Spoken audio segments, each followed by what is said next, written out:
Oke, teman-teman, mari kita bicara singkat tentang waktu dan kekuasaan. Berapa hari coba seorang Prabowo Subianto, presiden saat ini, menjabat sebagai Presiden Republik Indonesia?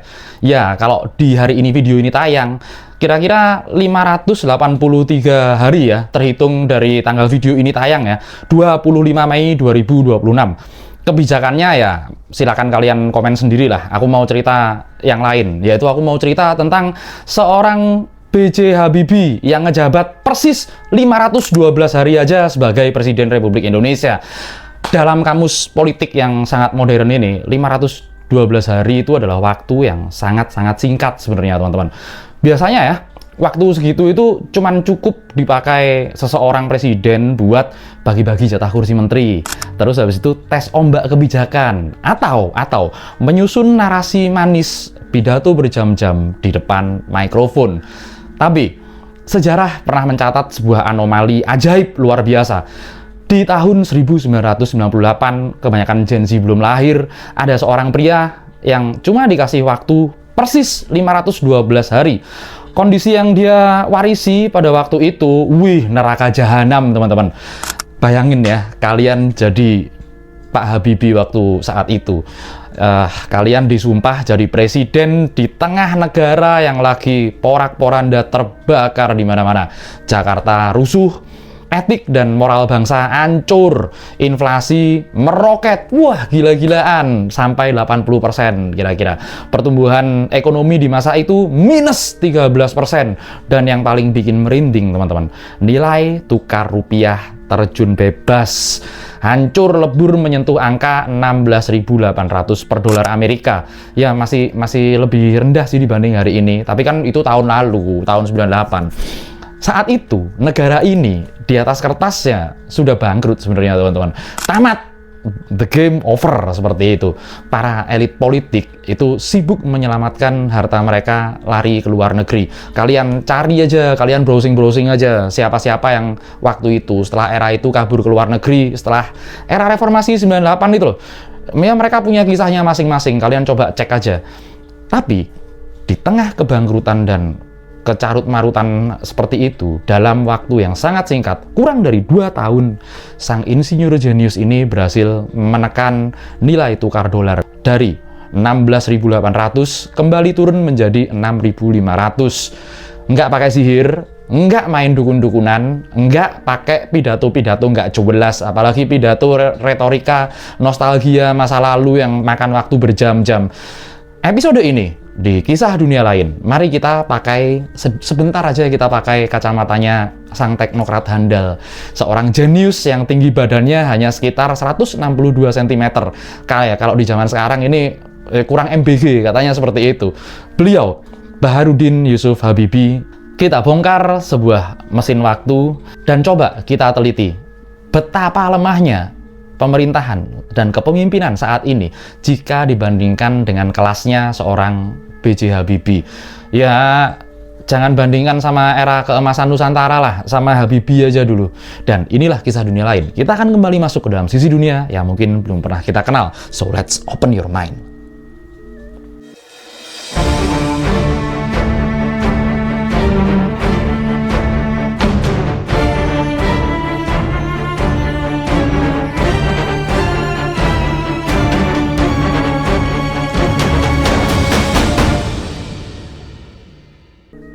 Oke, teman-teman, sebagai seorang insinyur yang dikenal sebagai spesialis aeronautika dan pemilik paten teknologi pesawat yang dipakai di seluruh dunia, Habibie mungkin punya cara pandang yang aneh ya buat ukuran politisi, beda banget sepertinya.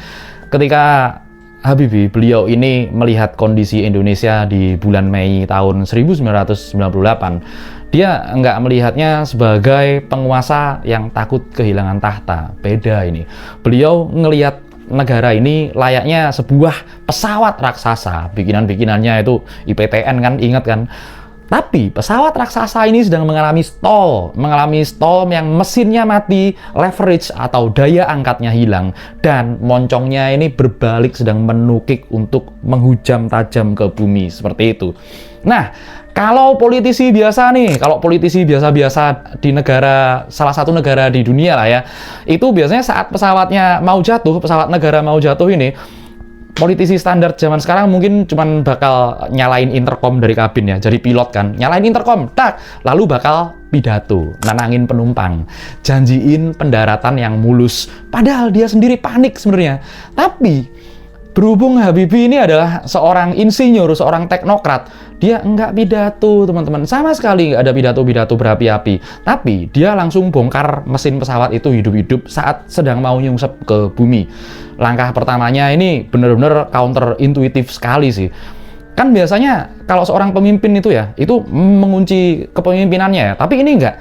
Alih-alih mengunci kekuasaannya biar negara stabil, atau paling enggak ya gampangnya bagi-bagi kekuasaan lah. Enggak. Habibie ini malah membuka keran demokrasi selebar-lebarnya. Tahanan-tahanan politik dilepaskan waktu itu. Pers yang tadinya dibredel, nggak boleh terbit, sekarang juga dibebaskan. Kenapa? Karena ya, itu tadi balik lagi ke logika teknokratnya itu memang benar-benar jalan. Investor global itu nggak akan pernah mau buang-buang uang di negara yang sistemnya tertutup dan diktator. Pasti itu. Keterbukaan itu adalah harga mati untuk memulihkan trust atau kepercayaan, apalagi di pasar modal, seperti IHSG, teman-teman. Lalu, kita masuk ke sebuah operasi yang cukup heboh kalau aku bilang.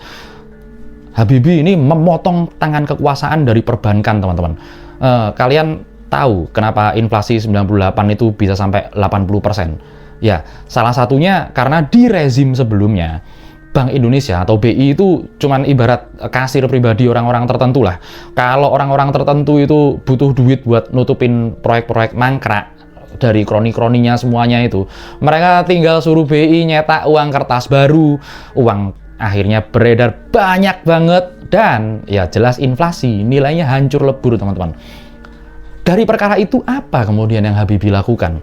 Beliau kemudian mensahkan undang-undang yang memberikan independensi yang mutlak kepada Bank Indonesia. Dia ibarat motong kekuasaannya sendiri, teman-teman. Presiden nggak bisa lagi ikut campur urusan bank sentral, teman-teman. BI ini ibarat dipaksa bekerja secara profesional, murni bener-bener ngurusin moneter, bener-bener terlepas dari negara, seperti itu. Di saat yang bersamaan, bank-bank milik konglomerat oligarki yang kreditnya macet parah, nyedotin uang rakyat, langsung dilikuidasi, teman-teman, alias ditutup paksa lewat BPPN. B.J. Habibie nggak peduli itu bank punyanya siapa. Kalau pokoknya ya, kalau parah nih, sistematik dan benar-benar ngerusak, potong habis. Nggak tahu kalau zaman sekarang perusahaan-perusahaan seperti itu dipiara apa dipotong habis. Dan hasilnya bicara sendiri, teman-teman. Hasilnya ngomong sendiri. Dari 16.800 per dolar, rupiah menguat pasti dan ditutup di angka 6.500 saat beliau turun dari kursi presiden. Inflasi yang nyaris 100%, 80% ya, dipaksa turun menjadi cuman single digit, teman-teman. Beliau ini ibarat menyelamatkan nyawa ekonomi negara ini, teman-teman. Mengesahkan otonomi daerah, dan lalu B.J. Habibie mundur dengan tenang sebagai presiden. Walaupun ya setelah itu pemilu-pemilu selanjutnya seolah hanya jadi penanda kemunduran dan kehancuran bangsa, teman-teman. Tapi ketika Bapak menjadi presiden pun itu tidak Bapak cabut lagi, Bapak biarkan saja industri itu ditutup, padahal ada kekuasaan tertinggi seorang Burhanuddin Yusuf Habibie. Iya, itu yang mereka nantikan. Kalau andai kata saya laksanakan itu, he's only an airplane maker. He can never make Indonesia. Dia, itu yang mereka isunya ya tunggu. Saya akan menghadapi inflasi tinggi, suku bunga tinggi, nilai rupiah anjlok hanya 20% dari nilainya. Yang tadi hanya sudah melampaui 16.000 mau ke 20.000. Negara tetangga, saya sebut aja namanya Lee Kuan Yew, dia mengatakan apa? Kalau Habib pakai, wah akan melampaui 20.000. Orang antre, makanan kurang, PHK banyak. Itu kan lebih penting dari pesawat terbang itu. Saya dahulukan ini dulu. Jadi saya ngalah untuk menang. Yang menang itu siapa? Rakyat. Ya, memang seperti itu kisahnya B.J. Habibie, keren banget. Sekarang, mari coba kita cabut kacamata sang teknokrat B.J. Habibie dan coba ya kita pasang kacamata realitas yang terjadi di hari ini. Selamat datang di era di mana pidato yang berapi-api sering lebih panjang daripada solusi yang substansial. Beberapa waktu lalu, teman-teman, di tengah himpitan ekonomi yang bikin kelas menengah, apalagi kelas bawah, udah megap-megap nggak karu-karuan, kita itu disuguhi tontonan pidato 1,5 jam. 15 menit pertama isinya ya rencana ekonomi makro Indonesia. Janji-janji surgawi lah, kalau banyak orang bilang seperti itu. PDB akan naik, stabilitas fiskal aman, inflasi terkendali, dan yang paling epik itu ada janji pertumbuhan ekonomi 5,8 sampai 6,5% di 2007, ada yang seperti itu. Dan bakal digas dilanjutkan sampai 8% di tahun 2029. Sisanya setelah 15 menit pidato itu, sisanya 1 jam 15 menit itu isinya ya kalian komentar sendirilah. Kalau menurutku itu retoris semua, retorika, nostalgia pendiri bangsa, dan ya orasi seperti biasanya lah. Tapi ya teman-teman, coba mari kita pakai logika dasar aja, logika dasar. Pertumbuhan 8% itu narasi yang bener-bener indah teman-teman. Tapi di dunia nyata, nilai tukar kita, nilai tukar rupiah terhadap dolar itu benar-benar babak belur. Daya beli masyarakat yang ada di bawah hancur. Nggak percaya? Tanya itu yang ada di pasar-pasar, yang ada masyarakat kelas menengah ke bawah. PHK, pemutusan hubungan kerja itu di sektor formal ya, itu terjadi di mana-mana. Kalian cek sendiri seperti apa. Kalau enggak, Gojek nggak tambah banyak teman-teman, Grab nggak tambah banyak teman-teman. Ya, memang seperti itu. Kemudian petani-petani menjerit, pupuk mahal. Nelayan di Pati kemarin tercekik harga solar. UMKM mati kutu karena nggak ada yang beli dagangannya. Daya beli habis hilang. Dan lucu nih teman-teman, gemoy teman-teman. Ketika dolar benar-benar lagi ngamuk, sempat ada narasi yang keluar. Tenang saja, rakyat di desa nggak pakai dolar. Mereka transaksinya pakai rupiah. Teman-teman, bayangin kalau di tahun 1998 seorang B.J. Habibie ngomong kayak gitu. Petani kan nggak transaksi pakai dolar, biarin aja rupiah anjlok. Kalau Habibie waktu itu ngomong seperti itu, malam itu juga negara itu kolaps, hancur teman-teman. Ya kenapa seperti itu? Karena ya memang karena meski rakyat kecil itu kan nggak pakai dolar ya, nggak pegang lembaran dolar juga. Tapi rantai pasokan bahan pokok mereka, impor gandum mereka, bahan bakar mereka, semuanya itu dipatok pakai kurs global. Kurs globalnya apa? Ya dolar. Itu mengabaikan nilai tukar dengan alasan rakyat nggak pakai dolar, itu adalah seperti bentuk ignorance tingkat dewa. Apapun alasannya, by any means teman-teman. Dan ini dia ya, penyakit kronis kepemimpinan di hari ini. Narasi yang terus diulang-ulang adalah penjajah datang ke sini, mengeruk kekayaan bangsa, lalu pulang ke negaranya jadi negara kaya raya sampai di hari ini. Seolah-olah kita itu seperti korban abadi penjajahan bangsa asing. Sampai sekarang kayaknya kita masih dijajah bangsa asing. Dan sebagian pengkritik itu biasanya disebut sebagai "Hei antek-antek asing". Padahal ya teman-teman, mari kita lihat faktanya. Hari ini kita punya nikel nomor 1 di dunia, timah nomor 1 di dunia, rare earth mineral atau logam tanah jarang itu melimpah ruah. Batu bara, waduh, itu nomor 1 di dunia, nggak berseri batu baranya Indonesia. Emas logam mulia, logam paling mulia di dunia, kita nomor 6 di dunia teman-teman. Pertanyaannya sekarang simple, tajam, dan bahkan nggak butuh gelar S1 asli teman-teman. Orang yang pegang ijazah palsu aja bisa buat mikir dan kemudian tanya, duitnya lari kemana teman-teman? Duitnya lari kemana? Apakah ke kita atau kemana? Oke, aku mau kasih kalian analogi yang mungkin bisa bikin kalian paham betapa brutalnya sistem ekonomi kita di hari ini. bayangin. Ingat ya, aku pakai istilah lain. Bayangin program kuliner sekolah gratis. Itu kedengarannya mulia banget kan, sangat mulia kan. Anak-anak makan, perut kenyang, tapi proses yang terjadi waktu itu adalah makanan yang dimakan kemarin, di hari ini keluarnya jadi apa? Yaitu udah nyemplung WC seperti itu. Habibie itu loh, badannya kecil, 162 cm. Kecil. Itu kalau sekarang dibilang stunting kali ya. Tapi nggak pernah makan enak juga pas waktu sekolah. Tapi lihat, hasil orang yang dibangun bukan dengan makan, tapi dibangun dengan pemikiran. Lihat hasilnya.